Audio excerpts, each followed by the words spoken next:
Hey guys, Lorenzo here. Episode 28 of the Kerbal Space Program to Tylo and Eeloo. In this episode, we stop messing around. It's time to get a move on and build some bases and establish some presence. So, expect from this episode a launch, which will be heavily edited, a lot of time warping so that we can get to it with these technologies, and then we will earn money and actually get to it.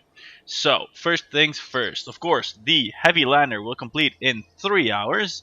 We will time warp to that point and dutifully wait until the launch pad has been reconditioned, I suppose.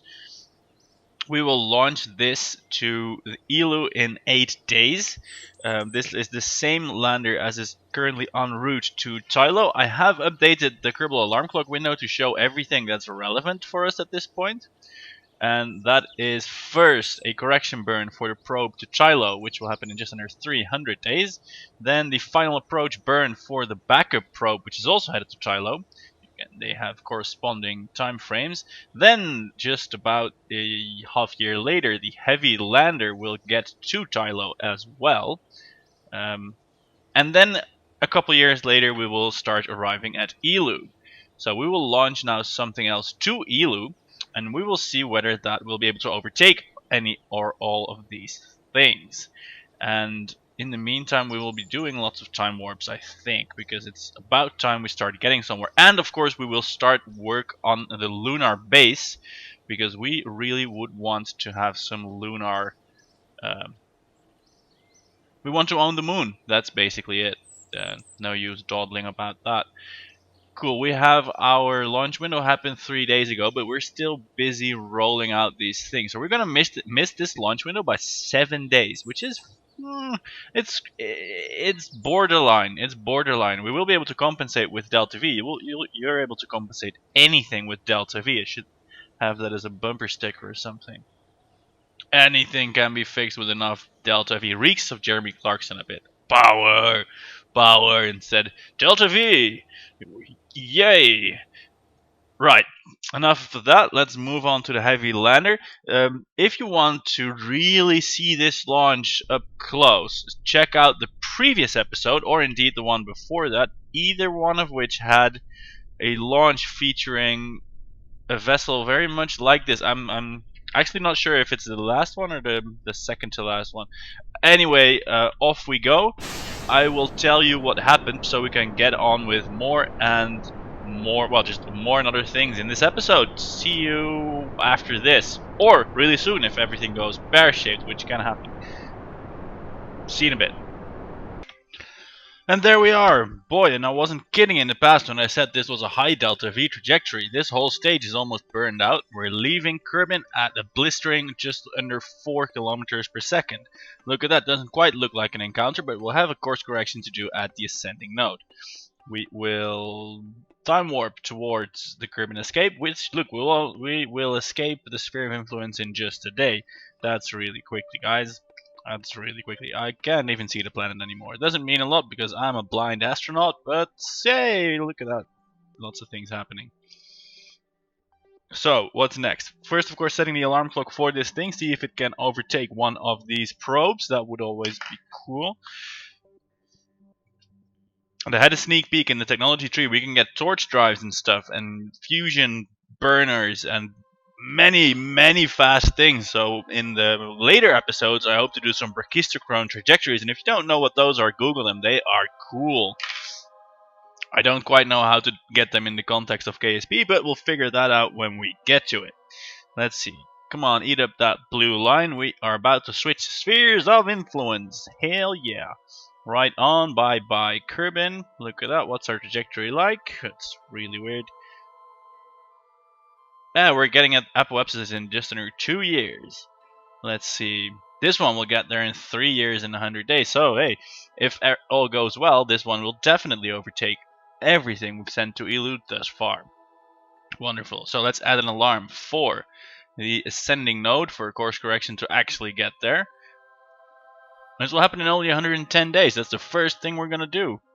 On this list, anyway. Let's also determine a fresh set of launch windows. because let's not do that because I'm now in the space center and I don't have that window. I don't think. Oh, I do have the window. Never mind. Transfer window planning. Let's see. Yeah, we're gonna go to Eeloo. Earliest departure. What's the date now? It's now. No, earliest departure in 100. God damn it! Something annoying happened. I was typing in the departure planner. I hit the 0 key, which is also my hotkey for recording, and I was talking for about 15 minutes before I noticed I wasn't actually recording anymore. Right, so fortunately there was just lots of stories and interesting things and nightmares and trepidations and adventure and drama, nothing of substance. Anyway, yeah, we got science. I clicked another node. We're gonna work on this thing in order to get nukes. Wonderful. And I added some. I added a crew window to go to Eeloo because this will arrive just a little bit after the baseline if all goes well. And I added a hardware window to go to Tylo. And I didn't add a crew window because I could only get quick crew launches that would overtake this hardware window, and then there wouldn't be much sense in that. Now I also had to look at the contracts. Yay! I really didn't record a lot. And they're screwy. This one is too scary because it has all these preconditions that won't trigger, and also the money is shit, so I'm not gonna do it. Specific satellite positions could be good. Money's really horrible, so yeah, no, I'm not gonna do it. Same thing with the lunar satellite. Orbital station on a solar orbit. This basically says send 12 Kerbals to their solar doom. No. Visual surveys of Minmus could accept this because we are going to Minmus anyway for the ore contract. That was decided. And rescuing Leaphe Kerbin from orbit should be really good because it's a rescue. We get a free Kerbal, which they're expensive, but I really can't be bothered to do it. So wait, we can test out our new big engine in this one. Yeah, we'll accept this. And we're not going to go to Eve, nor to Duna, nor to Eve, nor to Ike. Although there's a lot of money in it, so we may actually send a smallish probe to Ike, a science probe to Ike, orbit around Ike, transmit or recover scientific data from space around Ike, that land on Ike, a small lander to Ike. What the hell? Let's do it. Small lander to Ike. So first things first, I'm gonna first things first, I'm gonna plan this thing to Ike, and I'm gonna pay special care not to hit the 0 key. Right, we need this launch window. It's ridiculously close. Yeah, add it. That's the least amount of delta V. Holy shit, this is so easy. Small Ike lander. I'm doing all the things I promised I wouldn't do in this show, but then again, I'm not gonna show them so much, so maybe that's fine. It will depart in a year. Fine. We can build it at our leisure. Right, so I'm gonna build a Minmus thing, and this is when I discovered I wasn't recording. So now I'm actually gonna stop recording and build the Minmus minor thing and show it to you upon completion. See you there. Rewind. Alright, you're not seeing an ore miner drilling platform. That's because we haven't researched it yet. This is a big problem. Look, we need this. It is 500 science, 550, but the bigger problem is we cannot get it before we upgrade our science building. This gives us the mining excavator. Let's see. Oh god, and we may actually have to work out how the system works. Yes, we cannot mine ore yet, so we cannot do the contract yet. I think I have a feeling we reached this conclusion before. So we're gonna do this. We're gonna rescue Leaphe Kerbin from orbit. We are going to dock 2 vessels in orbit of Kerbin, and we are going to explore Ike, or at least I'm gonna build the thing and show you that. So progress has been stalled. Anyway, once more into the breach, into the VAB to get that Ike lander together. See you in a bit. Alright, I made some wonderful ships, and I think you're gonna like them. They are in the build queue here. Look, they're fairly small. The big advanced engines that deliver lots of thrust will allow, cheaper, more efficient, money and part-wise anyway, vessels. So let's do what we have to do and fast forward to The completion, well, we're building Tiny Ike first. That's not the smartest thing, because we only need that in about 414 days. And if this is the first episode you're ever watching and you're wondering what the hell kind of years have 414 days, that's Kerbal years. Yes. There is no explaining it. Actually, there is very easily explaining it. You know, this solar system has been custom molded for gameplay experience, and a year yielding as one rotation around its sun, and a day deriving from one rotation on its axis gives years of 414 days. Well, not 414, but at least 414. I couldn't tell you what the exact length of a Kerbal year is. I'm sure the internet will oblige if you ask it nicely.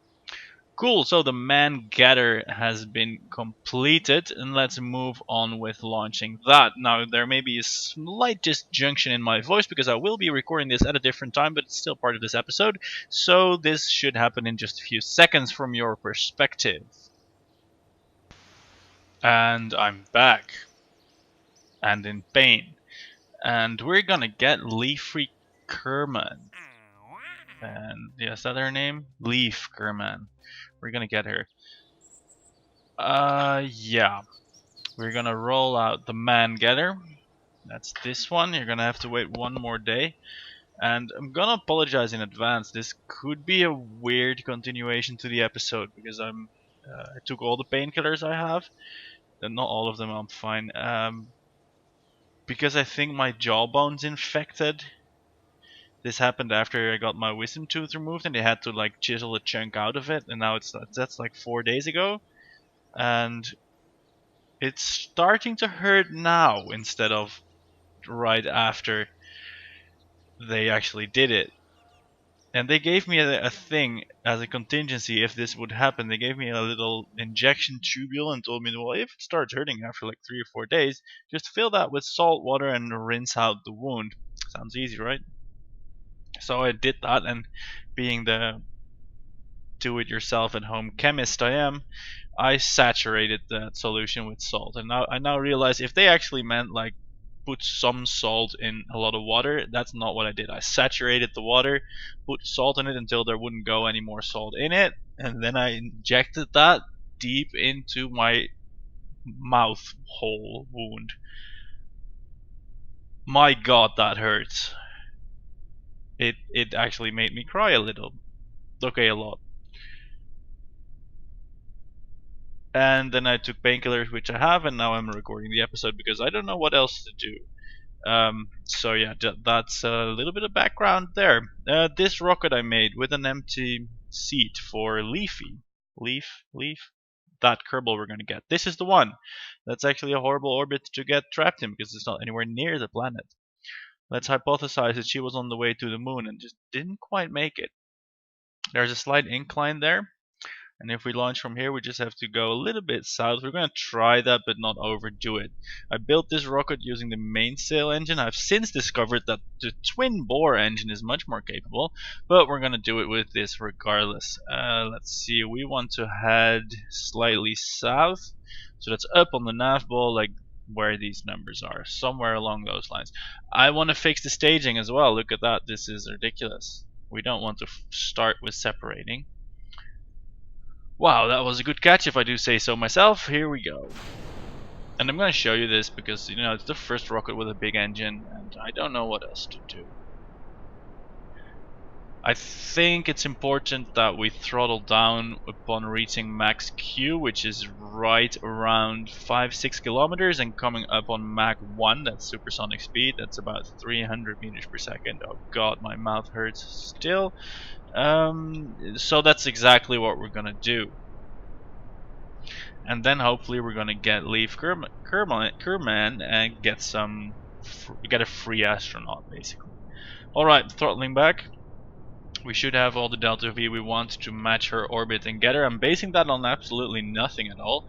Did no calculations or anything. Just built this rocket and sent it up. It's a cheap one as well. It's about 3 something credits, 30,000.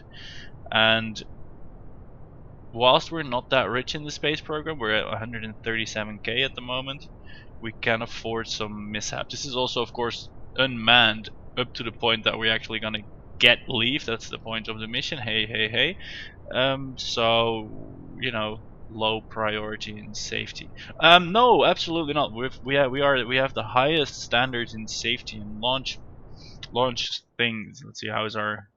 We're not. Oh god, oh god! I shouldn't look at the map view whilst in ascent in aerodynamic areas. God, oh god, oh god! No, no, no, no, no! Oh man, this wasn't intended.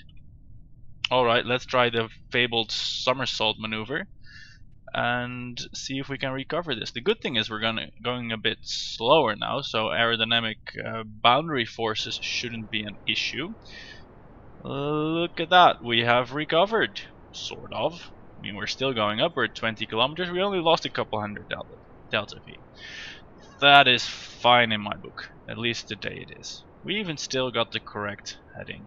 So, lesson learned, kids, don't look at the map view in aerodynamic ascent, at least not if your rocket is fidgety. Cool. We have only a little bit of fuel remaining in the mainsail, but it is a mainsail, so it's gonna burn it hot and fierce, and we will accelerate quickly. I was gonna say something else. I forgot. Something about matching orbits. Oh yeah, I discovered something wonderful. The extraplanetary launchpad thing is already in place. You can just load a vessel from the Pioneer module, which we have, and then it will tell you the resources that are required to build it, which of course aren't there, but basically we're on the right track, so yay. Alright, let's move on to the Poodle engines, small and efficient. Let's see if we have to start working at... Oh god. Whoa, this is a pretty good inclination match actually. Only 10 degrees off, that's actually not that good. Alright, are we going up in space yet? Yes we are. We have all the time in the world to plan a nice maneuver node. Let's see if we can do that from here. At least we can make it have 0 inclination. Which is of course something we want for maximum rendezvous efficiency.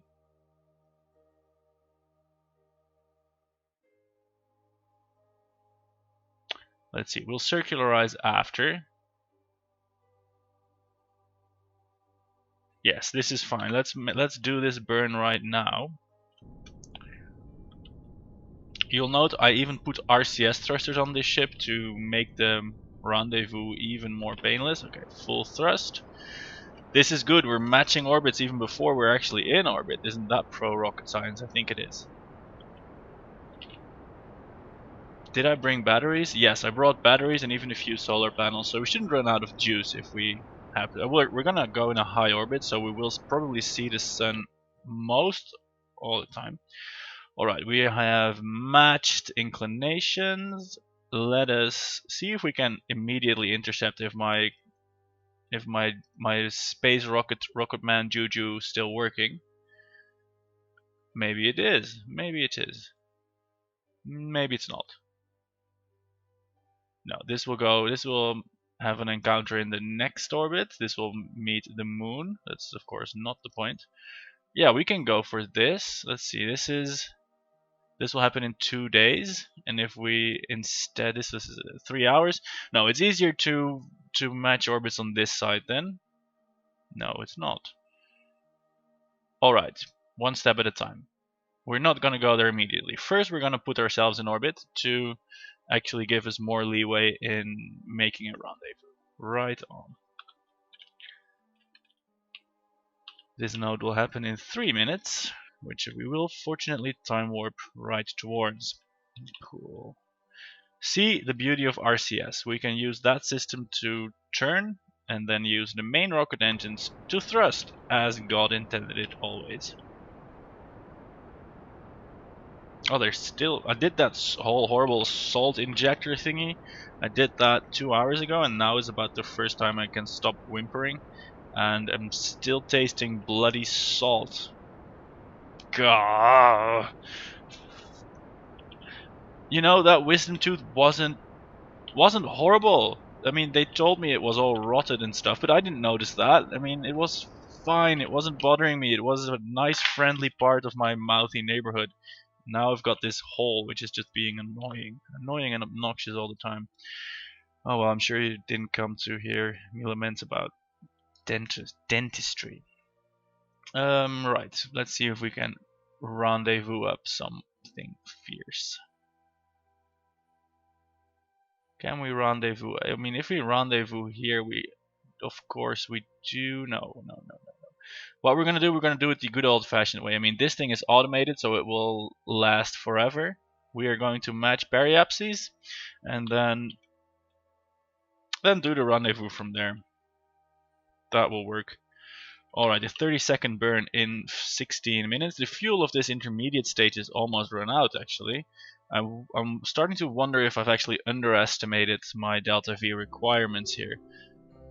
Of course, it doesn't matter. Leaphe will happily wait forever. At least, I wonder if she will, because I do have this life support mod that will not outright kill your Kerbals if you deprive them of food, but I think after 15 days they refuse to do any work. And if that clock started ticking for Leaphe, then maybe we're actually in a bit of a hurry.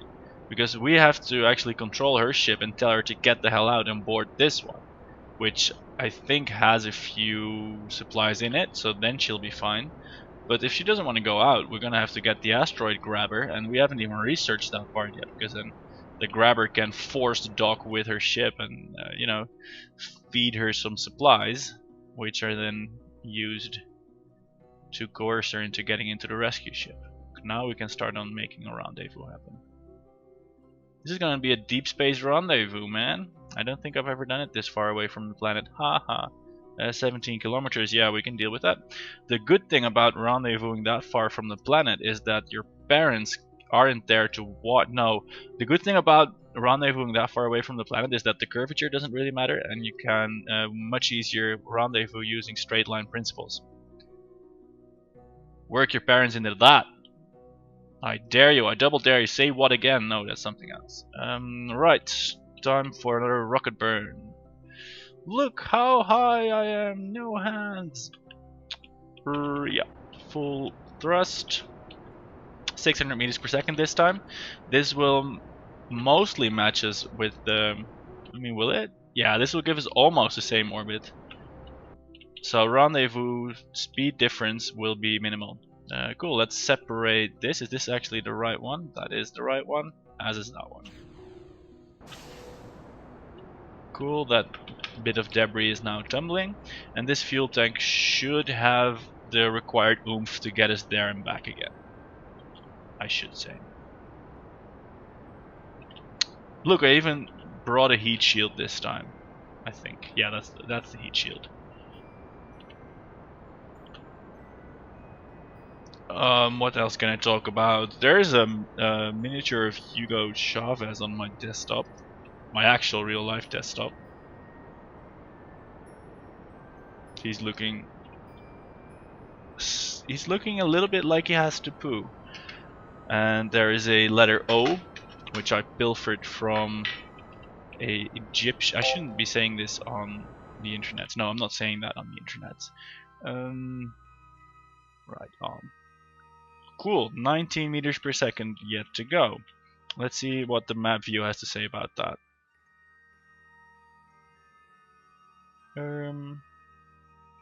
Is it this far away?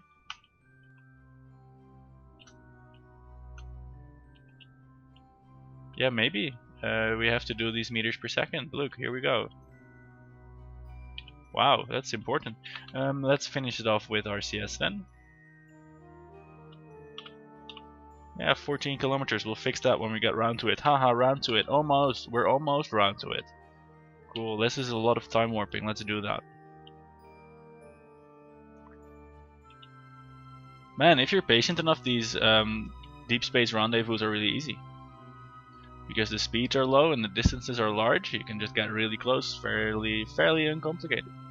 And I should know that because I did a solar orbit rendezvous once, and apart from the years involved in actually doing it, the process was very easy. Look, now we're coming up with the speed difference is 23 kilometers. That's nothing to get worried about.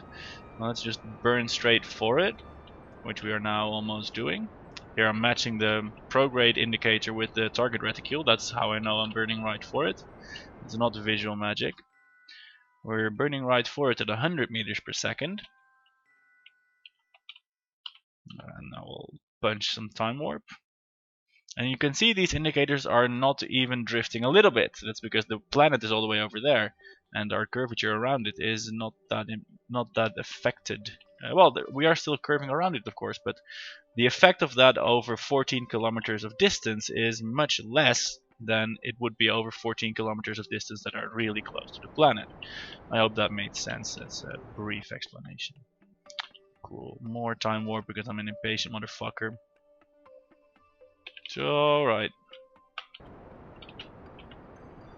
Alright, oh no, I'm too late. I overshot, but doesn't matter because we're still really close. Let's see, now we're gonna target it again.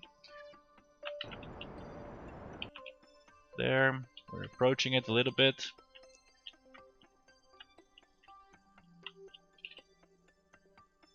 Actually, 100 meters is perfectly fine. We can just do that with... Oh god, there is a... What the hell? What the hell, Leaphe? You're flying in a nuclear reactor? God damn it! This is extreme. Even Jebediah wouldn't do that. What the hell? Alright, Leaphe, good luck with that. Yeah, I'm gonna get you home. Don't take the nuclear reactors out again, okay? We should remember this. We're gonna rename that one. Actually go back there and rename it. Because this is a free nuclear reactor in orbit that we just got. It doesn't have docking ports, but it will, if we get the asteroid claw, we will be able to grab it and attach it to a ship somewhere. Oh my god. Leaphe, it doesn't have any uranium, but we're gonna then have to... We're gonna then bring it uranium, of course. No. I want this to select Leafe's capsule and rename that. Can I not rename this? Apparently not. Alright, we're just gonna have to remember. Leafe's capsule is actually a nuclear reactor. Fine. Which is, it's about 8 mass units, but more importantly, it costs about 200,000 credits. So if we can fuel that up with some uranium, we have a free 200,000 credits. And of course, Leaphe herself, who is apparently perfectly happy to fly nuclear reactors. Wow, that was a surprise. Nice, that made my day so far. We'll tell you something about my day. Cool. Right on. Get inside. Come on. Board. Alright. I'm sure Leaphe is unhappy with this fairly conventional ship. Let's go home then.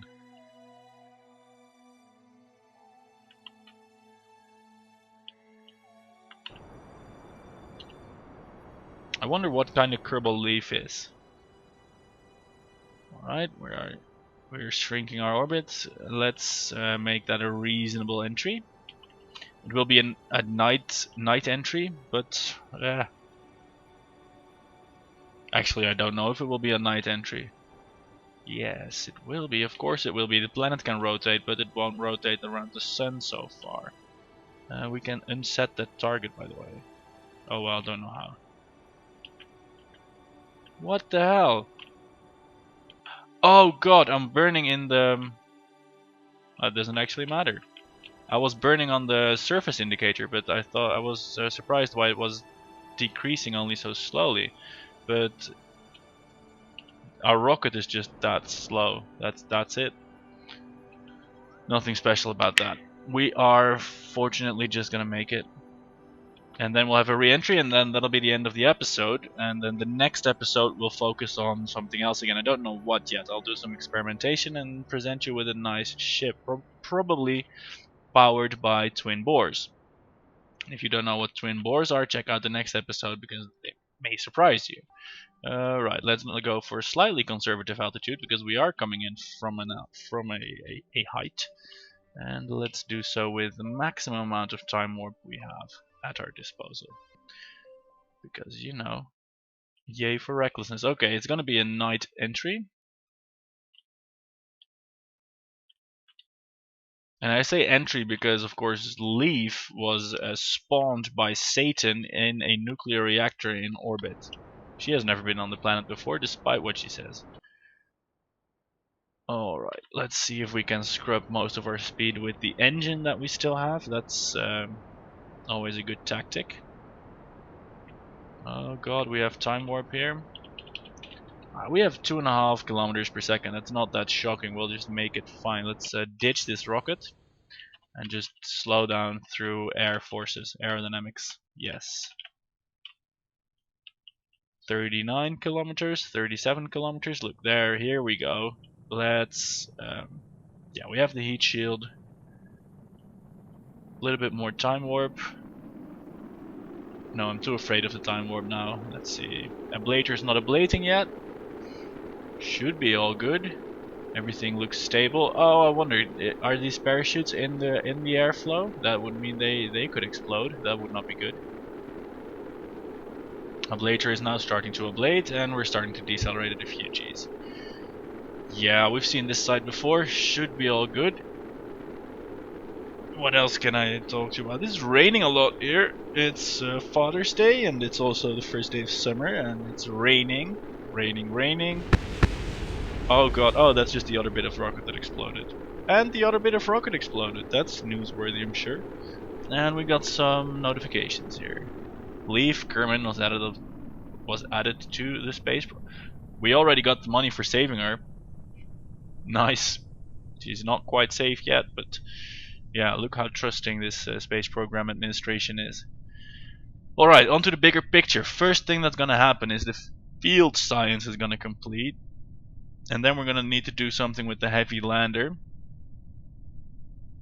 Then we're gonna have the first window that's coming up is a hardware launched Tylo. If at all possible, I really kind of want to. No, we're gonna not do that. I mean, I want lots of. What I was gonna say, I want to deploy the parachutes for Leaphe. What I want to do is to send lots of hardware to Tylo with nuclear engines which haven't been researched yet. To research that we need of course science, which we could get from a lunar base. They have a generate science button. But to research the nodes we need to upgrade the science building, for which we need funds, for which we need contracts, which we don't really have. And the first contract that we have now that will pay us lots of money is to explore Ike, the window for which opens after the window for Joule, which means that we won't even be able to start researching nukes unless we find some other source of science, which we're gonna try. And this doesn't mean we'll not send anything to Tylo in this window, but it's probably not gonna be a massive nuclear powered ship. So there's that. It might be a Pioneer module. That's always good to have on hand. Then again, landing on Tylo is supposedly really difficult. We'll find out in less than a year. I think these things are finally getting close. That's good. We're gonna have an arrival episode any day now, actually. Let's see. We are landing here. Parachutes have now fully deployed, and I think we're gonna land on the ocean somewhere because we're already really close to the ground. If it were ground somewhere. And that's gonna mark the end of the episode, and then I'm gonna think hard about how to bootstrap this colonization program, which is quite heavily restricted by the career mode restrictions, because no one pays us any money for the colonies. The colonies, as if we have any colonies. We don't have colonies. We don't even have mining gear. Perhaps we should launch a few scanning satellites, but then again I don't want to. No, I'm not, if suggestions are welcome. If you know what to do, leave your vote in the comments. Look at that, we have arrived. Let's recover Leaphe. One more Kerbal for the roster. And some cash, I think. Yes. 2 XP for Leaphe. Leaphe, nice. And Yeah, we got some cash. So we're at 212k now. Let's see. Science data from the surface of Minmus. We can relatively easily do this and make a probe that can that we can just leave there, and that can do this over and over again if we require it. And yeah, we're gonna do that. Temperature scans of the moon at sectors. No, we don't want to do that. A new orbital station around Minmus. These Kerbals are horrible. We can't do that.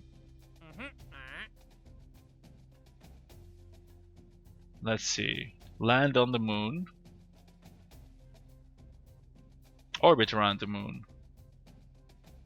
This would give us 100k, 150k for a mission to the moon and back. Yeah. It's a bit... Oh! Yes! We're gonna do this. We're gonna rescue Leaphe Kerbin from the surface of Minmus. And then also do this, where we'll leave a small science station on the surface of Minmus. We'll do that next episode. Should be interesting. Should be interesting. And yeah, that's it for now. There was something else I wanted to do. Yeah, I'm gonna have to build a ship, of course, to do it, but that will be fairly trivial, actually. Great. That's that. Thanks for watching today. And see you next time. Goodbye.